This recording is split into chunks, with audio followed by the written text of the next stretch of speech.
Sabda Nabi SAW, siapa yang membaca dua ayat terakhir Al-Baqarah, maka semua permintaannya akan dikabulkan oleh Allah.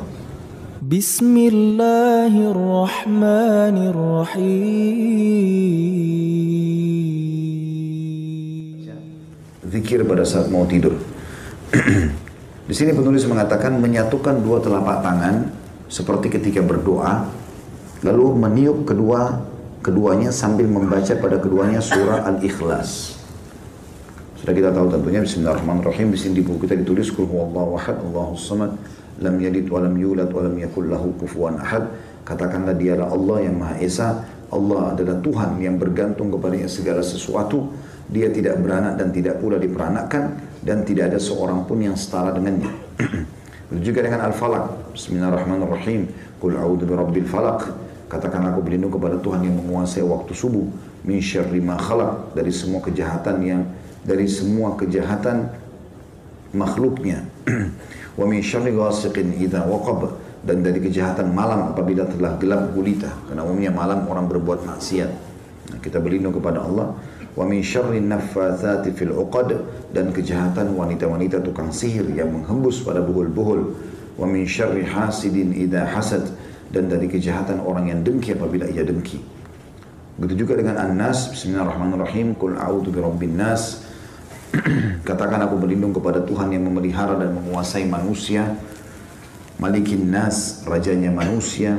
Ilahin nas, Tuhannya manusia.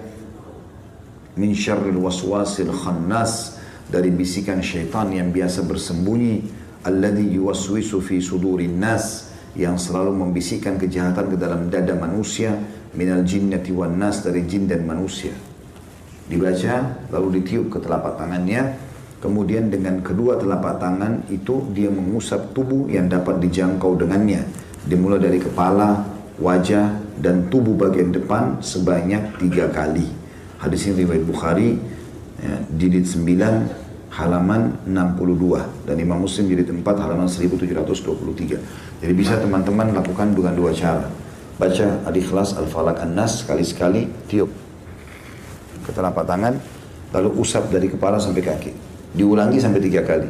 Atau bisa dengan cara yang lain, baca langsung 3 kali Al-Ikhlas, 3 kali Al-Falaq, 3 kali An-Nas, tiup telapak tangan, usap dari kepala sampai kaki. Ini termasuk riwayat Bukhari ini, riwayat Bukhari Muslim ini yang dijadikan sebagai dalil bolehnya ruqyah di dalam agama Islam. Kemudian dianjurkan membaca ayat kursi. Allahu la ilaha illa, bismillahirrahmanirrahim. Allahu la ilaha illa wal hayyul qayyum.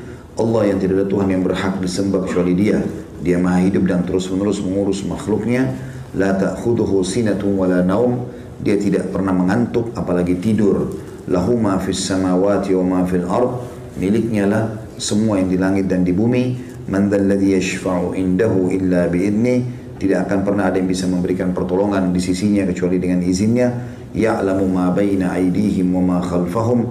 Dia adalah Tuhan yang mengetahui semua apa yang ada di antara kedua tangan mereka dan di belakang mereka. Wala yuhituna bi syai'in min ilmihi illa bima syaa'. Dan mereka tidak mengetahui apa-apa dari ilmu Allah melainkan apa yang dikehendakinya. Wasi'a kursiyyuhus samawati wal ard.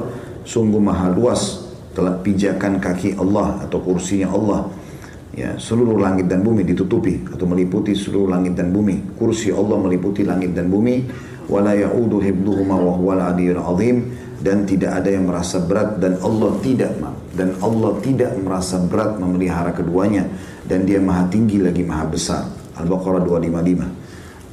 Ada footnote di situ bagi yang pegang bukunya, halaman atau footnote nomor 127 di halaman 98. Keutamaan baca ayat kursi kalau mau tidur, barang siapa, kata Nabi SAW, barang siapa membaca ayat tersebut ketika hendak berbaring di tempat tidurnya, maka Allah akan senantiasa menjaga dirinya dan syaitan tidak akan mendekatinya hingga pagi hari. Hadis riwayat Bukhari, jilid 4 halaman 487.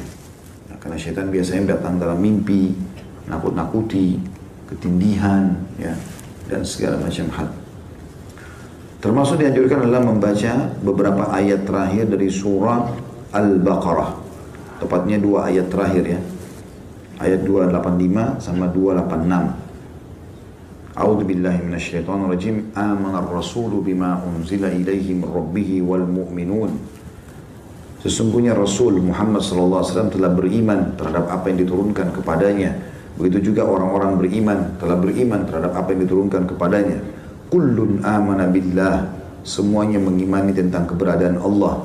Wa malaikatihi, dan seluruh malaikat-malaikatnya, wa kutubihi, dan kitab-kitabnya, wa rusulihi, dan rasul-rasulnya, la nufarriqu baina ahadin min rusulih, dan kami tidak membeda-bedakan antara utusan-utusan Allah itu.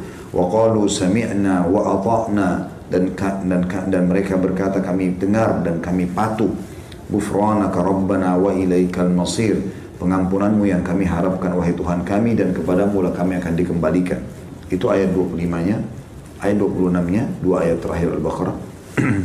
La yukallifullahu nafsan illa wus'aha. Allah tidak akan membebankan jiwa melampaui kemampuannya. Laha ma kasabat wa 'alaiha maktasabat. Miliknya lah.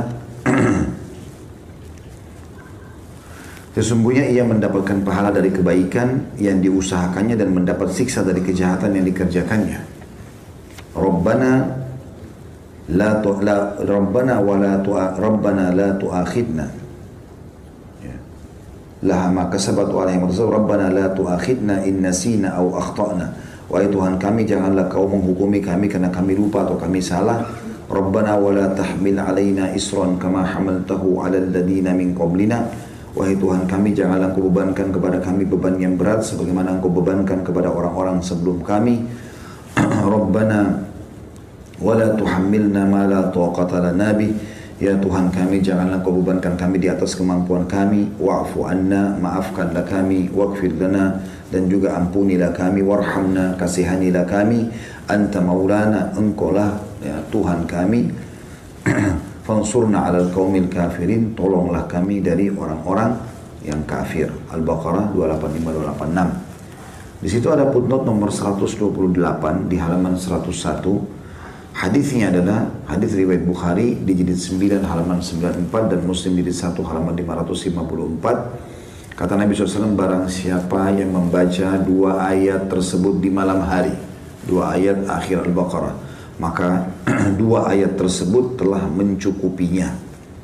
Makna mencukupinya adalah memenuhi segala kebutuhannya dengan termasuk menyelamatkannya dari segala mara bahaya. Jadi kalau dia misalnya na'udzubillah terjadi gempa apa, dia bisa sempat bangun melarikan diri. Intinya dia akan diselamatkan oleh Allah Subhanahu wa ta'ala. Kemudian masuk dalam doa setelahnya adalah tentu ini ada banyak riwayat berhubungan dengan masalah ini ya. Di antaranya sabda Nabi SAW, siapa yang membaca dua ayat terakhir Al-Baqarah, maka semua permintaannya akan dikabulkan oleh Allah. Ya, sampai sebagian ulama menjadikan ini bagian daripada awal doa mereka. Ya, mereka membaca dua akhir Al-Baqarah, baru mereka sampaikan hajatnya kepada